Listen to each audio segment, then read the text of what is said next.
जादू वाला घास का लहंगा। एक दिन प्रिया अपने लिए घास का ड्रेस बना रही थी। वो जंगल से नए नए घास चुनकर लाया करती थी और अपने लिए घास का ही ड्रेस बनाया करती थी। तभी एक दिन प्रिया की सास उर्मिला उससे कहती है, अरे प्रिया बहू, कब तक तू ऐसे घास वाले ड्रेस पहनती रहोगी? गली मोहल्ले के लोग मेरा मजाक उड़ाते हैं। मैं आज ही तुम्हारे लिए बाजार से ढंग का कपड़ा ले आती हूँ। कम से कम बाहर निकलने के लिए तेरे पास अच्छे कपड़े तो होने चाहिए ना? नहीं माँ जी, ये घास वाले ड्रेस से हमारी आदिवासी संस्कार झलकते हैं। माँ जी, ये तो हमारी पुरानी परंपरा है जो सदियों से चली आ रही है। माँ जी, मुझे नौकरी करने के लिए कहीं बाहर जाने की जरूरत नहीं है। मैं घर बैठी भी पैसे कमा सकती हूँ। बहू, तू घर बैठे पैसे कैसे कमा लेगी? तू तो ज्यादा पढ़ी लिखी भी नहीं है। तुझे बाहर किसी के घर जाकर झाड़ू पोछा करना होगा। तभी प्रिया का पति विकास वहाँ पर आता है और अपनी माँ से कहता है, अरे माँ, आपको पता है प्रिया बहुत अच्छे कपड़ा सिलना जानती है। ये लड़के और लड़कियाँ दोनों का ड्रेस बना सकती है। माँ, मेरे लिए भी प्रिया ने कपड़े सिले थे जब मेरा जंगल में एक्सीडेंट हुआ था। विकास एक प्राइवेट इंजीनियर था और वो अपनी गर्मी की छुट्टियों में दोस्तों के साथ कुछ दिन के लिए जंगल की सैर पर गया था। वहाँ विकास का एक्सीडेंट हो गया था और वो पहाड़ों से गिरता हुआ आदिवासी बस्ती में आकर गिरा था और अपने दोस्तों से बिछड़ गया था। उसी समय प्रिया के पिता दिनेश की नजर विकास पर पड़ी और वो विकास को उठाकर अपने घर ले आए। तब प्रिया ने विकास की बहुत सेवा की और उसे जड़ी बूटी दवाइयों से ठीक कर देती है। उस हादसे में विकास के कपड़े बुरी तरीके से फट गए थे। तभी प्रिया ने विकास के लिए सिलाई मशीन पर नए कपड़े सिले थे। प्रिया दिखने में बहुत ही खूबसूरत थी। इसी वजह से विकास को प्रिया से प्यार हो जाता है और वो उसे प्रपोज कर देता है। उसके बाद दोनों की शादी हो जाती है। शादी के बाद विकास और प्रिया दोनों शहर आ जाते हैं। कुछ दिनों बाद विकास की नौकरी छूट जाती है। नौकरी छूट जाने के बाद उनके घर का हालात खराब होने लगता है। ऐसे में प्रिया और उर्मिला घर का खर्च जैसे तैसे चलाने लगे थे, लेकिन अब जमा पैसे भी खत्म हो गए थे। उर्मिला को इस बात की चिंता सता रही थी कि अब घर का खर्चा कैसे चलेगा। तभी प्रिया कहती है, माँ जी, मेरे घर पर सिलाई मशीन रखी हुई है। मैं पिताजी से बात करके सिलाई मशीन यहाँ मंगवा लेती हूँ, क्योंकि आपकी वाली सिलाई मशीन तो खराब हो चुकी है। बहू, मशीन तो मंगा लोगी, लेकिन कपड़े कहाँ से लाओगी? माँ जी, मैंने कुछ पैसे बचा कर रखे हैं। उन पैसों से हम कपड़े खरीद कर ले आएंगे। ठीक है प्रिया बहू, तू जल्द ही ये काम शुरू कर दे।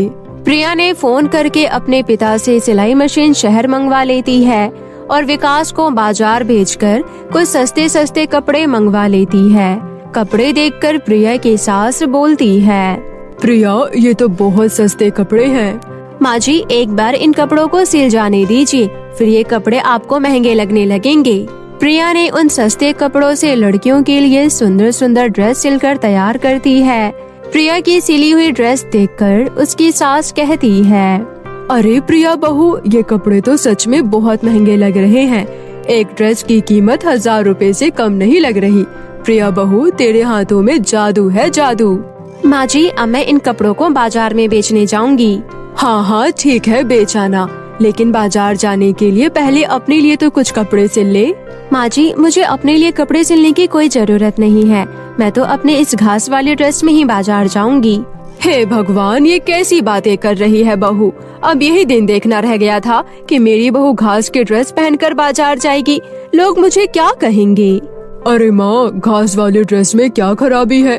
प्रिया सही तो कह रही है। अगर प्रिया घास वाली ड्रेस पहनकर बाजार जाएगी तो लोग इसके तरफ ज्यादा आकर्षित होंगे और इसके कपड़े खरीदने के लिए इसके पास आएंगे। तभी तो प्रिया के सिले हुए कपड़े बाजार में ज्यादा बिकेंगे। शायद तो ठीक कह रहा है बेटा। उसके बाद प्रिया अपने घास वाले ड्रेस में बाजार जाती है और रोड के किनारे बैठकर अपने सिले हुए कपड़े बेचने लगती है। आओ आओ, कपड़े ले लो, सेल लगी है, सेल 50% डिस्काउंट पर कपड़े ले जाओ।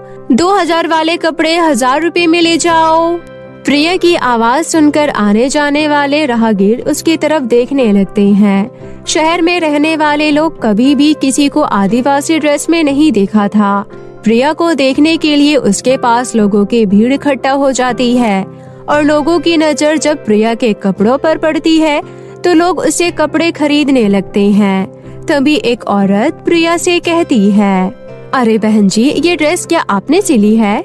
जी मेम साहब। अरे वाह, ये तो कितनी सुंदर ड्रेस है। मेरी बिटिया के ऊपर ये बहुत सुंदर लगेगी। ऐसा करो, तुम ये ड्रेस पैक कर दो।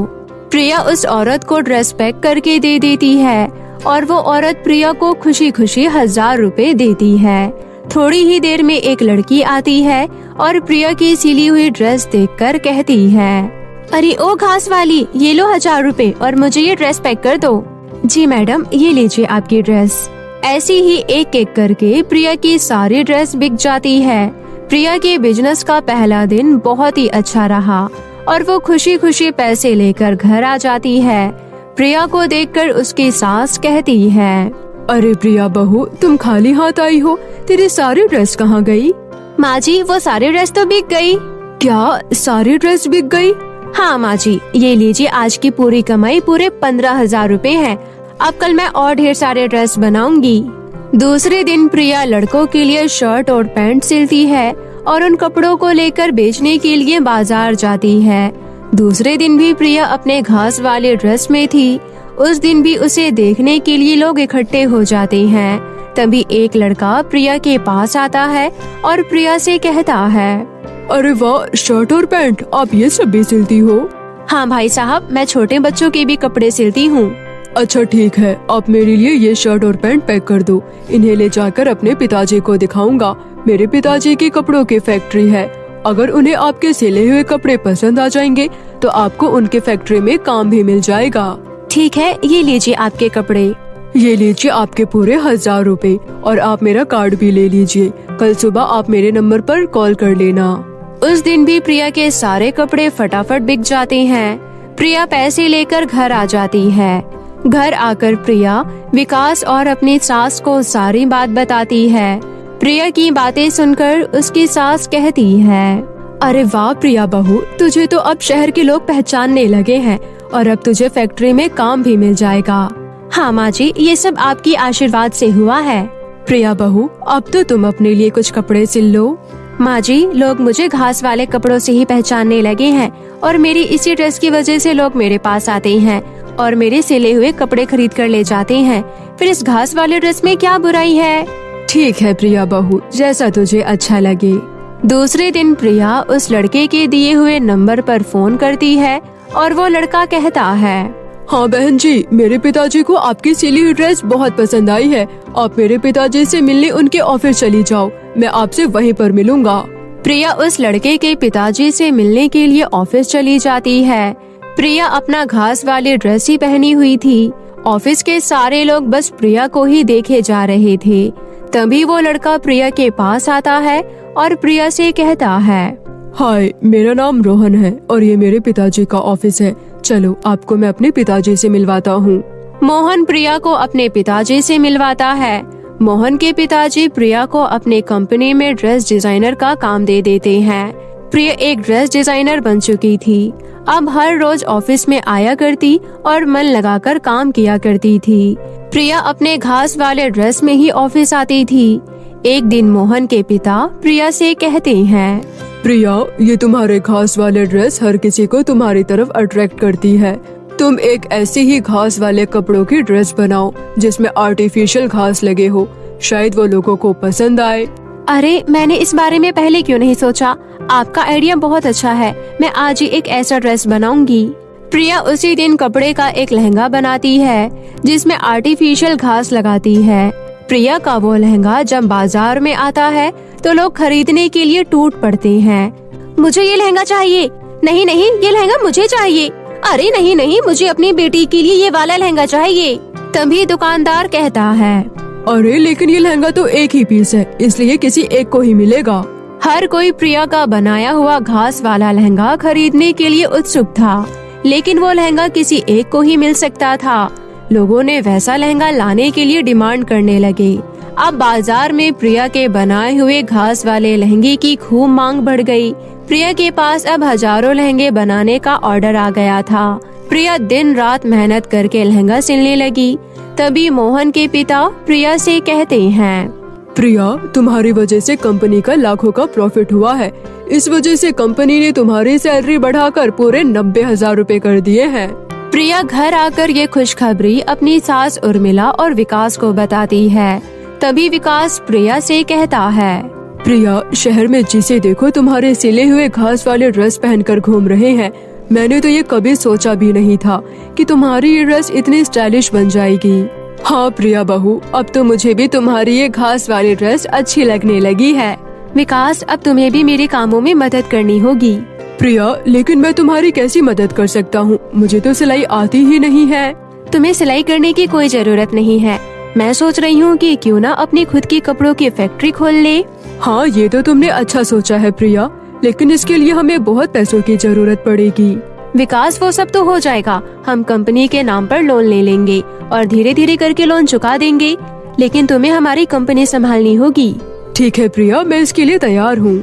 दूसरे दिन प्रिया बैंक से लोन लेकर अपने काम की शुरुआत करती है और कुछ दिनों की मेहनत के बाद वो खुद का कपड़ों की फैक्ट्री खोल लेती है। अब प्रिया अपने फैक्ट्री में खुद कपड़े सिलने लगी थी। प्रिया और विकास ने खूब कड़ी मेहनत करके शहर में अपना फैक्ट्री का नाम रोशन करते हैं। प्रिया के कपड़ों का मांग अब दूसरे शहर में भी आना शुरू हो गया था। अब धीरे धीरे प्रिया की कमाई बढ़ने लगी थी और वो बैंक का लिया हुआ लोन चुका देती है। अब प्रिया का बनाया हुआ ड्रेस विदेशों में भी बिकने जाने लगे थे।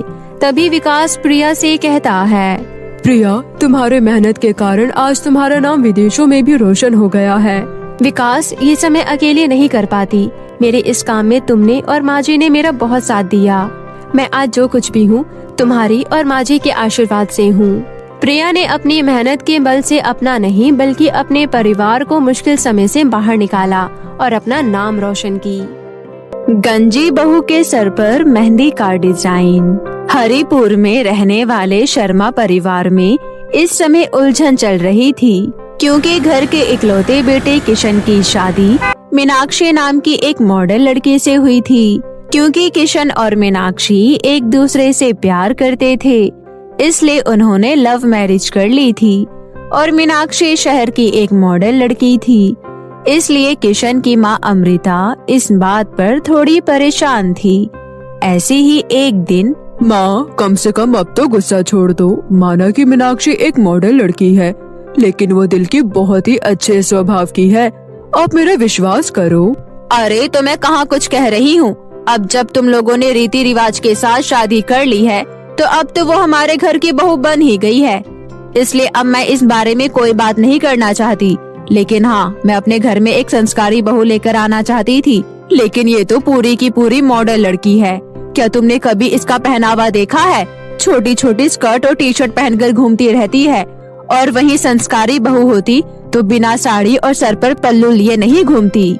उसी समय किशन के पिता महेश कहते हैं, अमृता, माना कि हमारी बहू मॉडर्न है, लेकिन मेरा यकीन करो, मैं उससे बात कर चुका हूँ। बहुत ही अच्छा स्वभाव है मीनाक्षी का, और अभी थोड़ी देर पहले ही तो उसने सबके लिए इतना स्वादिष्ट हलवा बनाया था, पर तुमने खाया ही नहीं। अब कम से कम एक बार खा कर तो देखो, बहू को बहुत अच्छा लगेगा। उसी समय वहाँ पर मीनाक्षी आ जाती है और कहती है, माँ जी, ये लीजिए, गर्मा गर्म हलवा लाई हूँ आपके लिए। और पूजा दीदी कहाँ है? कहीं दिखाई नहीं दे रही। किशन बता रहे थे कि उनकी तबीयत ठीक नहीं है, इसलिए वो हमारी शादी में भी नहीं आई थी। ऐसा है बहू, वो कहीं आती जाती नहीं है, वो बस अपने कमरे में ही पड़ी रहती है। पता नहीं उस बेचारी पर कौन सा दुखों का पहाड़ टूटा कि उसने अपने कमरे से बाहर निकलना ही बंद कर दिया। और अब तो तुम इस घर की बहू हो, इसलिए तुम्हें भी इन सब बातों का पता होना चाहिए।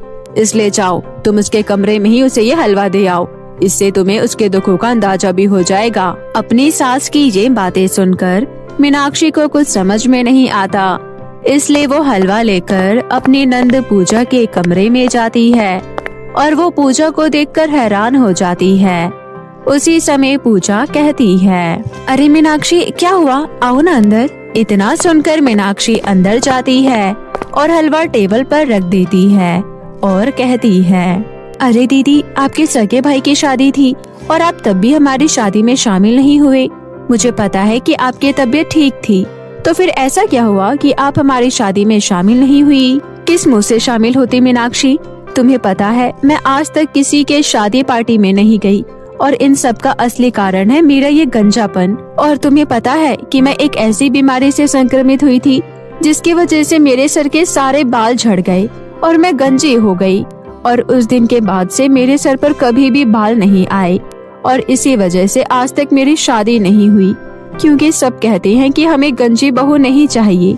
इसलिए मेरा कहीं भी आने जाने का मन नहीं करता, क्योंकि लोग मेरे इस गंजेपन का बहुत मजाक उड़ाते हैं, मुझे गंजी गंजी कहकर बुलाते हैं। तो तुम ही बताओ मैं इन सब का सामना कैसे करती? दीदी, लोगों का तो काम ही है कहना, और अगर हम लोगों की बातों में आकर जीना छोड़ देंगे तो हमारी जिंदगी का कोई मकसद ही नहीं रहेगा। और किसने कहा कि आप सुंदर नहीं हो? मैं कह रही हूँ कि आप बहुत सुंदर हो और एक दिन ये बात सब जान जाएंगे।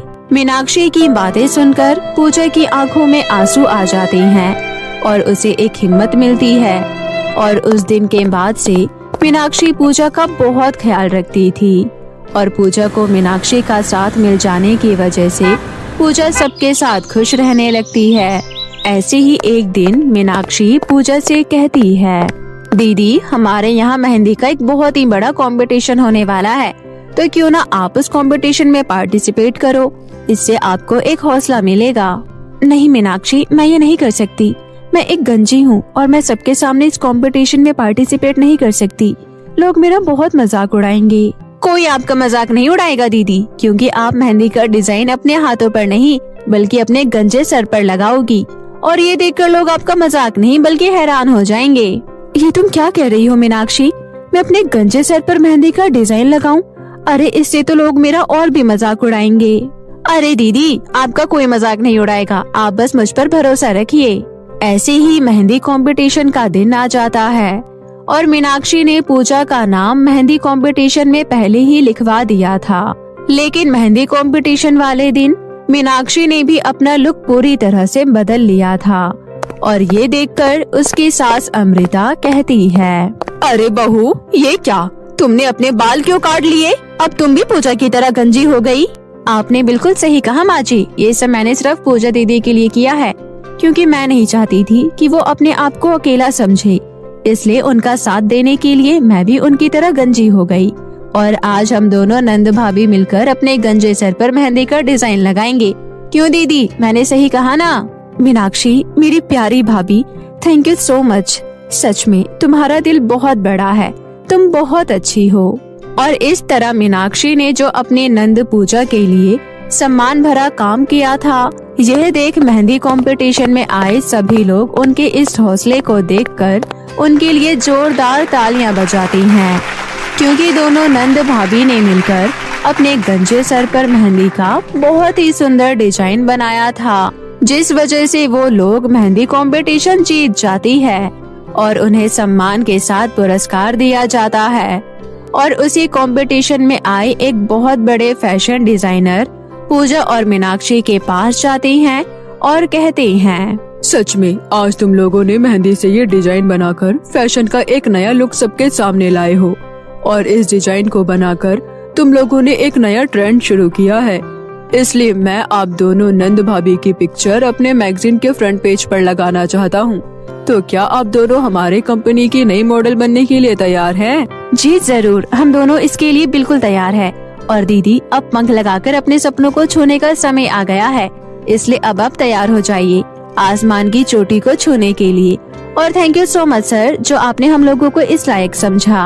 और इस तरह अपने नंद पूजा के लिए मीनाक्षी ने अपने आप को गंजी बना लिया और ये हर किसी के बस की बात नहीं होती, क्योंकि अपने इस एक फैसले की वजह से उसने पूजा के मन में जो हौसले की किरण भरी थी वो काबिले तारीफ थी। और उस दिन के बाद से पूजा के लिए कई सारे अच्छे अच्छे रिश्ते आते हैं और कुछ ही दिनों में उसकी शादी हो जाती है। और शादी के बाद भी पूजा अपना काम करती रहती है और एक दिन वो एक बहुत बड़ी मॉडल बन जाती है। उसकी जिंदगी में खुशियों का बहार आ जाता है और इन सब का सारा श्रेय अमृता अपनी बहू मीनाक्षी को देती है, क्योंकि उसने शुरू में मीनाक्षी को उसके कपड़े और उसके मॉडर्नपन की वजह से जज किया था, जो कि सरासर गलत था, क्योंकि इंसान की पहचान उसके लुक या उसके कपड़ों की वजह से नहीं, बल्कि उसके आत्मसम्मान और उसके अच्छे व्यवहार की वजह से होता है। तो मेरे प्यारे दोस्तों, कैसी लगी आपको मेरी ये कहानी? मुझे कमेंट करके जरूर बताएं और इसे अपने दोस्तों के साथ भी शेयर करें। और हाँ दोस्तों, अगर आपने अब तक मेरे चैनल जादुई टीवी को सब्सक्राइब नहीं किया है तो जल्दी से नीचे लाल बटन दबाकर अभी सब्सक्राइब कर ले। तो मिलती हूँ ऐसे ही फिर किसी नई मजेदार जादुई कहानी के साथ। तब तक अपना ध्यान रखें। बाय बाय दोस्तों।